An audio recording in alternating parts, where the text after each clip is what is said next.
Welcome back to another show of Milestones Radio. Welcome everybody from Quarantine Central. I have my co-host with me, Mr. Craig Coughlin. Hi, Craig. How are you? I'm well, Heidi. Glad to be here. Glad we all get here. One way or another. First time that we've done this, isn't it? Yeah, it is. This is kind of an interesting way to go about it. Definitely a learning curve for us in terms of how to interact. A little different reading body language and whatnot, but yeah, this is really interesting. Yeah, absolutely. So how's quarantine life going for you?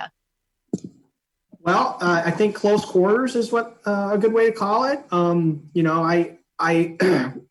My wife and I thought about, wow, it's a really good thing that many years ago, we bought a house that had square footage, and that was the main thing. So we could keep our voice, and now we're reaping those benefits right now. Absolutely. So what kind of other struggles are you having right now? Well, I think my wife tends to really enjoy eating out. And when I say eating out, I don't mean take out and bringing it home. I mean actually going out there and eating out. So that has been a bit of a struggle. Oh, I bet. Yeah. I saw a meme on Facebook that said, had a family sitting at the table and they're like, do we have to eat groceries again tonight? Yeah, that would be about that. So anyway, how's business going? It's slower. Everything is at a very slow pace today. Yes. Which is very interesting. And I think positive in some respects and not so positive in other respects. Well, we have a great guest today. And we will be talking about, basically the crisis that's going on right now and what you need to do to keep your business going, business continuity. It's a very interesting subject. Seems timely. Yes, exactly. Very timely. And so, the biggest thing that I think that people need to know is that there are experts out there that can help them navigate through these difficult times and answer the questions that they might have to maybe give them solutions for something different that they've never encountered before. So I'd like to introduce Mr. Dave Weiner of Secure Measures. Thank you for having me on the show, Heidi. Greg, happy to be here. Well, welcome to Milestones Radio. How are you, Dave?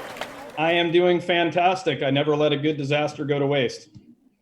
That is a good saying. That is for sure. So I love it. Can I continue to state that? Yes, absolutely. So, Dave, let me ask you. I'm going to have a general question for you. First of all, tell me a little bit about your background, and then ease into how do you know if your business is in trouble? Sure. So, again, I'm Dave Weiner, founder and CEO of Secure Measures. We are a veteran-owned security risk management and business resiliency firm based here in Los Angeles.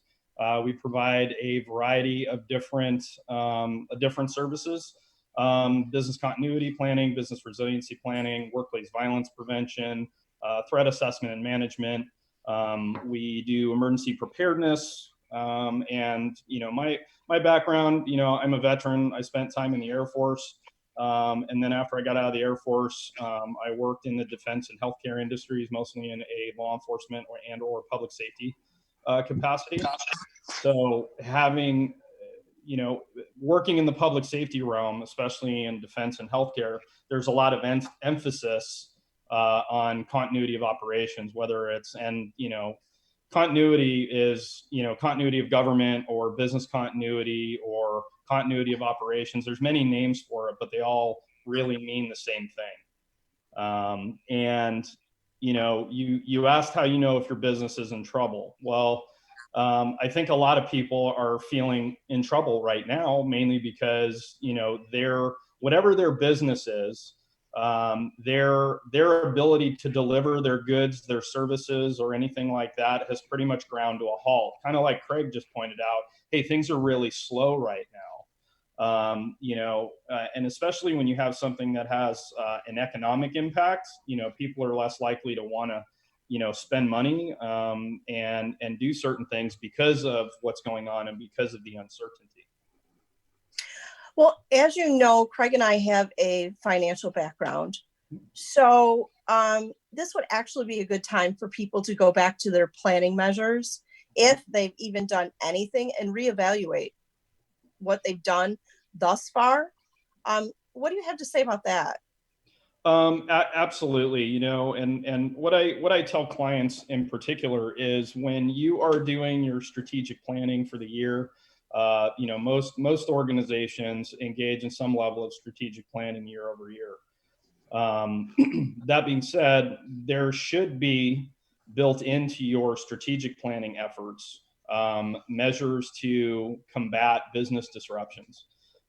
You should be dedicating some type of financial backing to help with business disruptions of all kinds. And business disruptions can be anything from a pandemic to an earthquake to a power outage. Something as very simple as a power outage, that could be a business disruption.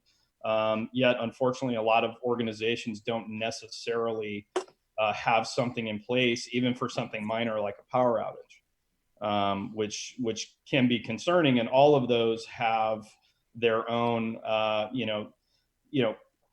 planning doesn't have to be complicated, for like a brick and mortar store that has, a cash register or a credit card machine. Well, you need power to operate that. What happens if the power goes out for 4 hours? Now you have a problem taking money, which is probably a problem for most businesses if you have a problem taking money, right? Unless, of course, you were raised in the 80s and you remember the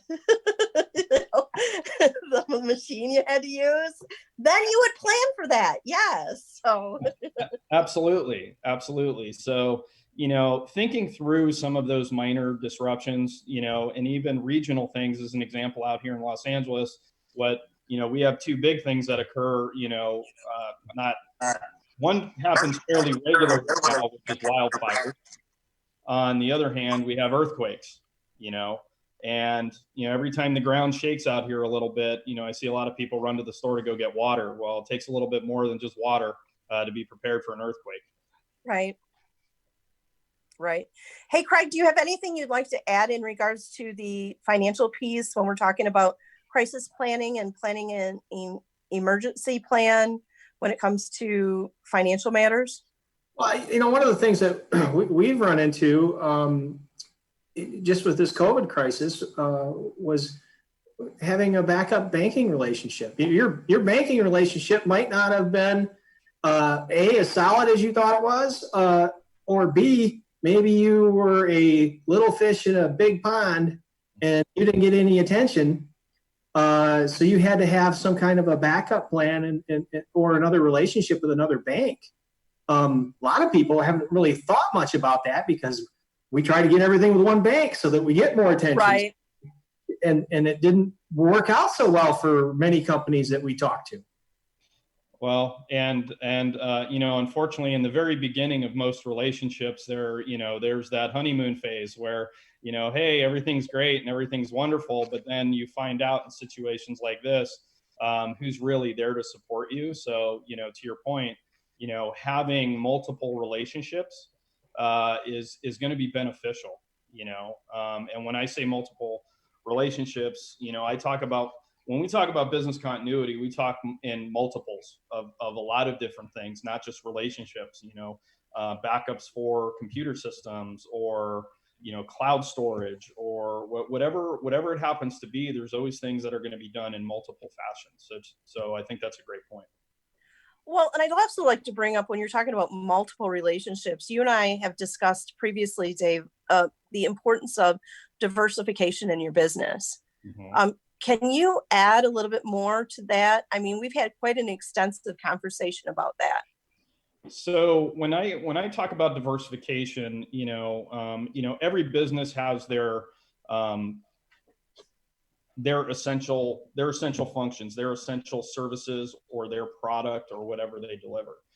But in today's economy and today's world, you should be prepared to deliver those things in multiple ways and create multiple streams of income into your organization.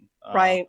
That way, if one shuts off, another one is still operating, for lack of a better term. And I can give a very clear example of that. So just like many small businesses, I have, we do consulting and we do training for organizations. And, our training piece at the moment is effectively shut down. We do a lot of training for law enforcement agencies and public safety, and for obvious reasons, social distancing and everything else. And because, we're in the throes of an emergency, well, training goes by the wayside.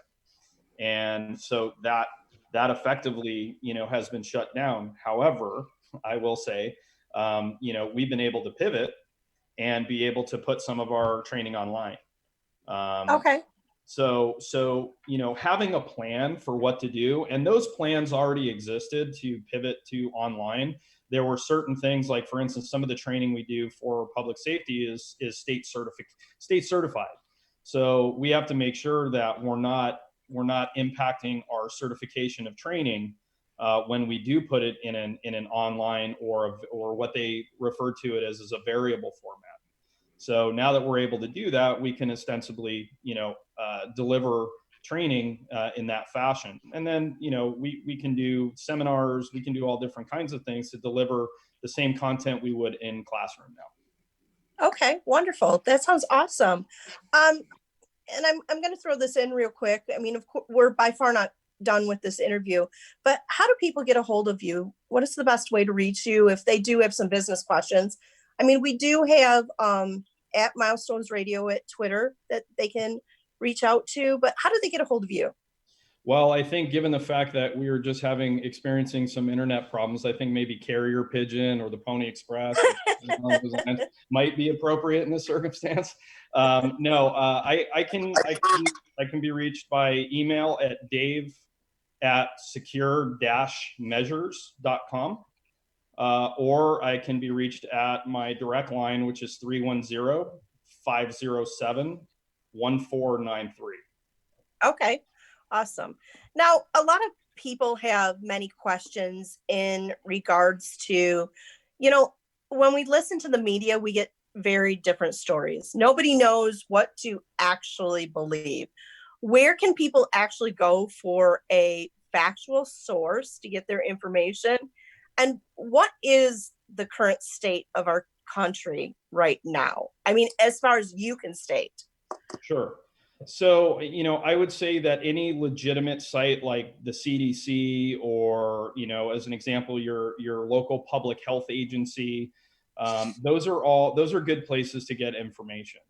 And the unfortunate thing is this pandemic situation has spurned a huge increase in a lot of fraudulent activity as it relates to the COVID stuff, which is people are being scammed out of money. And or products and or trying to sell counterfeit products, which is a problem. So unfortunately there's a lot of noise out there as it relates to misinformation. And I wouldn't look at sources like Facebook as a credible place for information. You want to go to the CDC, the World Health Organization. Out here, we LA County Department of Health, Pasadena Department of Health, any of the cities. Those are official sources of information. Okay. Anything else is technically, there's going to be a bit of a spin, especially on some of the news channels. Depending on, I'll say this, depending on who they're owned by, there's going to be a specific slant as to the type of information that's going to be put out there. So I would always recommend going to official sites rather than, looking at news feeds or anything like that. Because again, there's a lot of misinformation out there. And the other thing I'd like to add too is people need to beef up their cybersecurity too. So, if you have any questions about that, again, they can go to Milestones Radio, because that's one of the things that we specialize in. Mm-hmm. One of the additional things besides our radio show is cybersecurity. And people need to realize that, just because you think that you've got yourself covered does not necessarily mean that you do. There's a lot of additional liability that comes along with working from home.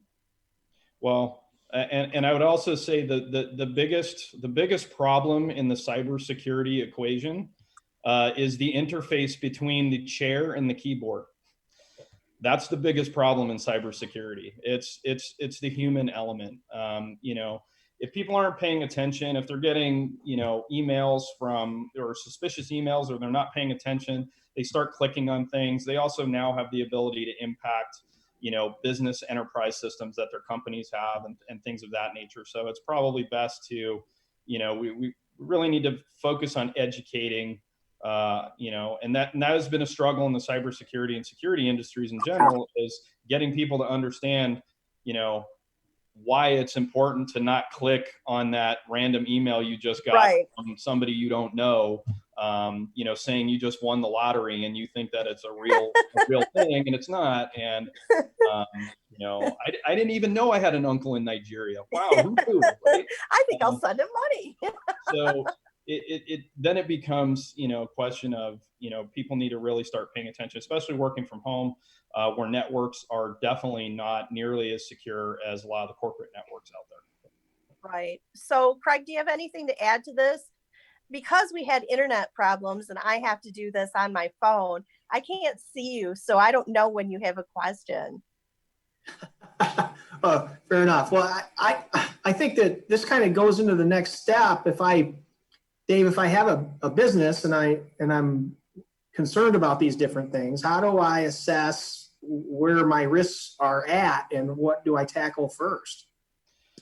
Well, first and foremost, at least in this context, there's a lot of data that I think has been generated by a lot of organizations up to this point, from the very beginning when this took off. So there are a lot of data points to look at within the organization.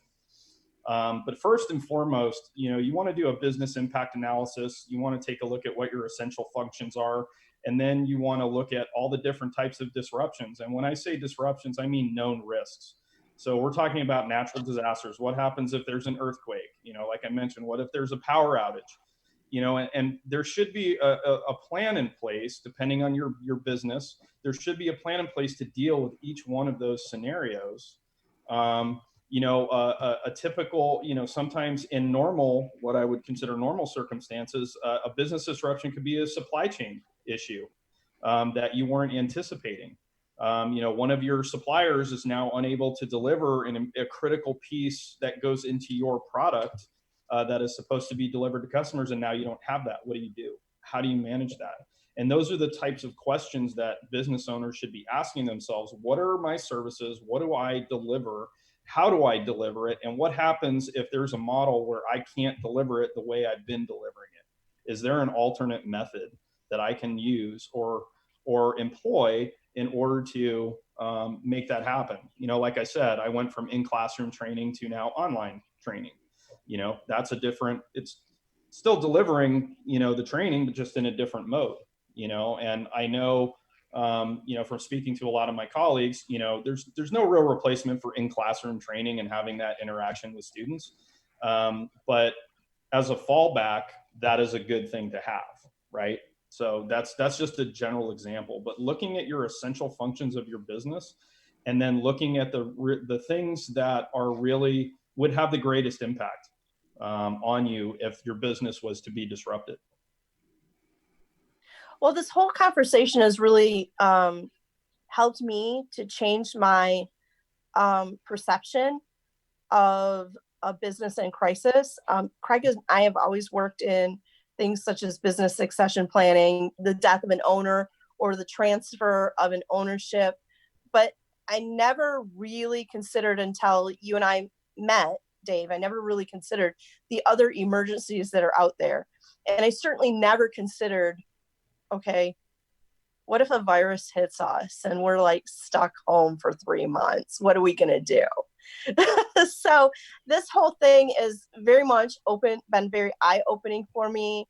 And it really expands the definition of true business resiliency and continuity. And that works both in our personal and our professional lives too. So I would encourage our listeners to even have a personal plan of what they're going to do, and we can all help them with that. Without a doubt. And, unfortunately, in these type of, we're dealing with a pandemic, and in some cases when, I've spoken to clients or folks that have called me for assistance, their eyes glaze over when I say, well, what are you doing about earthquakes, especially here in Los Angeles? And they're like, what do you mean? And I'm like, well, in the past year, we've had some fairly significant shaking here in California. So when you start talking about other disasters on top of this, people sometimes don't have the bandwidth to process all of the information. But the point is that people should still be looking at those other things, because those are a distinct possibility. If you're in an area of the country that's frequently hit by tornadoes or hurricanes, on top of this, because, public agencies that have to deal with emergencies related to tornadoes, hurricanes, typically people get displaced and they go to shelters. Well, now with COVID-19, how are you going to put people up in shelters? That becomes a real challenge, on top of a challenge that we're already dealing with. But if you deal with it long before the problem arises, or you have some general planning in place, you're going to fare much better than doing absolutely nothing. So what should people be doing now? I mean, a lot of people are very paralyzed right now. What should they be doing to get out of that mode and start forward planning? Sure. So, first and foremost, and I mentioned this earlier, is many businesses right now have quite a bit of data that they can utilize to kind of move forward. They know what things have disrupted the essential functions of their business. They understand what has been working and what has been working well. There are some, like I said, some companies have decided, hey, we're going to go fully work from home. Just because that's been working well. Employees are very productive. They're doing what they need to do. Other organizations, that may not work so well. So capturing the things that are working well and what aren't, capitalizing and making maybe the things that are working well a best practice within your organization. And then the things that aren't working well, understand why they're not working well. And, if it's something that's critical to your business, you're going to need to probably figure out what that is. And to make it, work appropriately, looking at the different, and then the other data points are what assistance is out there to assist you to get back on your feet. That's all good data. I know there's a lot of different programs out there for businesses through the Small Business Administration, and even local programs. Look in some of your to your local, wherever you happen to be around the United States, look and see what programs are available to you. I would be communicating heavily with your employees. That's a good data point to understand, like, what struggles are they having working from home. There was a recent story I read about, organizations that are checking employees because of domestic violence issues. And that's, something that's not always thought about, is now because of stay-at-home orders, unfortunately you have folks that have been, victims of domestic violence, and now they're trapped at home with their abuser. So these are all things you should be checking on your employees. You should be looking at what things are working, again, what isn't. Right. You can do that on a professional as well as a personal level, because I would imagine that there's been a lot of problems because people were spending their time at work. They weren't spending a whole lot of time with each other. Mm-hmm. And unfortunately, people get quite testy sometimes when they're stuck inside, or they have to be around the same people all the time, day in, day out. So if you need help, there is help out there. Reach out. And business-wise, there are lots of resources out there that people are unaware of, and we can help you with that. So if you're struggling personally or professionally, reach out to us. Mm-hmm. we're the most non-judgmental people out there, aren't we? Well, I don't know about Craig, right, Craig? I can be judgmental. It's true.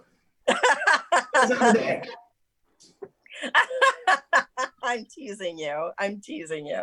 So I guess what I'm getting at is that, there are resources out there. There is help out there. We are here for our listeners. Contact us if you need help, and we'll get that help for you, business or personal. So, okay. Do you have any other questions, Craig? Yeah, I do, Dave. I was looking at some of the things that you're saying and thinking about the direction of where companies go from here. How does something like this change the future of business and how we and I will just tell you that from my perspective and listening to you talk about redundancies and getting backup plans in order, I to me that says, okay, things are going to be more expensive going forward. In a sense, yes and no. And I'll give you an example of what I'm talking about. When I talk to organizations about like workplace violence, and in the past, I've had some people tell me, oh, well, we don't have that kind of problem here. So we don't really need training. We don't need that kind of stuff. We don't have those problems here. And you don't really have those problems until you do. And it costs very little actually to develop a policy and or a procedure on what you're going to do. It costs very little for a business owner. Really what it costs a business owner to sit down and develop out what their essential functions are is time.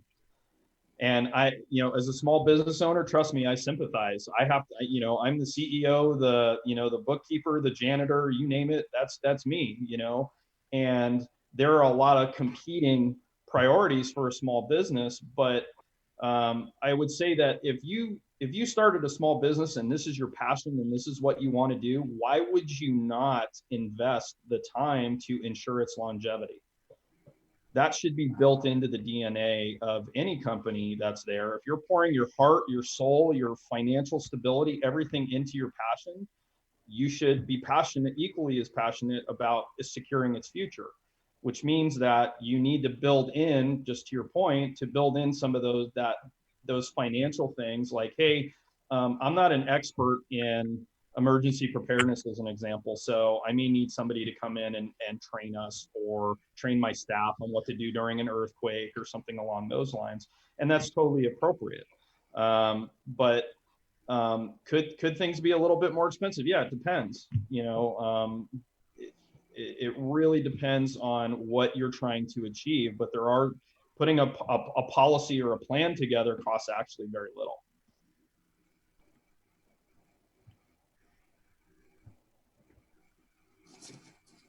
Well, I'll just move that along those lines. I think that a lot of what you said right there fits in real well with what we've done in succession planning, and talking about, with owners in combination with legacy planning. And when we talk about business continuity, it typically has to do with whether or not the owner is still viable to be running the company. And so what do we do? What do we put in place? How do we put together a strategy so that the company can survive should something happen that is either permanent or even for a short period of time or a relative short period of time? And so what you're saying totally makes sense to me from the perspective of how you go about it and what it is that we would talk about with a business owner. And very similarly, it's getting them to understand the value of why they would do it. And I go back to what you just said about passion. What the people that we talk about that are passionate about what they do and passionate about their business and passionate about their employees, usually a lot easier to work with people who are that way than people who are not, because they understand and they want to have that, lack of a better way to put it, they want to have that legacy because the business is what's important. That's what they want to continue. Absolutely. And, when you talk about, succession and planning and things of that nature, it requires a bit of a crystal ball in some sense, especially with a situation we're dealing with like right now. We don't know what things are going to look like in 6 months. However, if you start some forward planning activities and you do them in maybe 30-day increments, at least right now, because conditions change right now regularly. They really do change regularly based on, new information, new studies, coming out about the virus and how it's transmitted, or vaccines or things of that nature. So you kind of have to do a little crystal balling to kind of get a better sense for what things are going to look like 6 months from now. The biggest thing with folks that have like large staffs is stability, and an understanding like, hey, it's going to be this way for a while. So we should plan for, we should plan for 6 months out, and then do check-ins with our employees every 30 days to see if they're having any problems, as an example, right? And then if the situation significantly changes, then you're able to communicate that in a more timely fashion.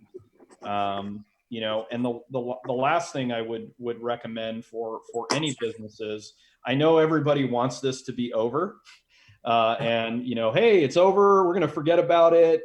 I always caution people, don't do that, because this is a valuable opportunity to look back and do an after action review, and look to all the things that went good, that went bad, some of the causal factors of maybe, why your business was disrupted in the first place, and really take a holistic view of what you can do, in the future should another disruption occur. So those would be the things that I would say are the important, key takeaways here. Capture your data, do some forward planning, and make sure that you're doing an after action review at the end of an incident or a situation, to make sure that, the good, the bad, and the ugly is all caught up, so to speak. Awesome. Craig, do you have any other questions? Thanks for covering for me as I fell off for a while. That was this technology thing is very interesting to deal with, isn't it? Yeah, especially at my house, where I live. So yeah, I'll be moving soon, and hopefully that'll be cleared up then. So anyway, well, people can get a hold of us at Milestones Radio, or go to MilestonesRadio.com, or they can send an email to mlifetransitions@gmail.com too. So Dave, go ahead and give your information again. So you can reach me by email at dave@secure-measures.com, or by phone 310-507-1493. You can find me on the various social media platforms, David Weiner, either on Facebook or LinkedIn. And my website is www.secure-measures.com. Well, I'd certainly like to thank you for joining us today. We're going to have many more questions for you, so I hope you'll come back on again. I appreciate you being here today and taking the time to be with us. I'd like to give a couple thanks to Tanya Bauma of Together for the Good for introducing you and I. Mm-hmm. And you and I have a big job to do for Together for the Good. So I hope that our listeners will check out Together for the Good, inc.com. I'd like to give a thanks to Tony Sweet at UBN Go for being our engineer. Tony, half the time I don't know what I would do without you. So thank you. Thank you. And I'd also like to thank you, Craig, for being here, and Troy Rice for doing our advertisements and handling the media blitz. Thank you, Troy. We appreciate everything that you do. And thank you to our listeners for being here today. And if you have any questions, reach out, or even if you're struggling with something either personally or professionally, you don't know what to do, reach out to us, because we're here to help. So thank you, everybody. Thank you again for having me on. I very much appreciate it. Have a good day. Bye-bye.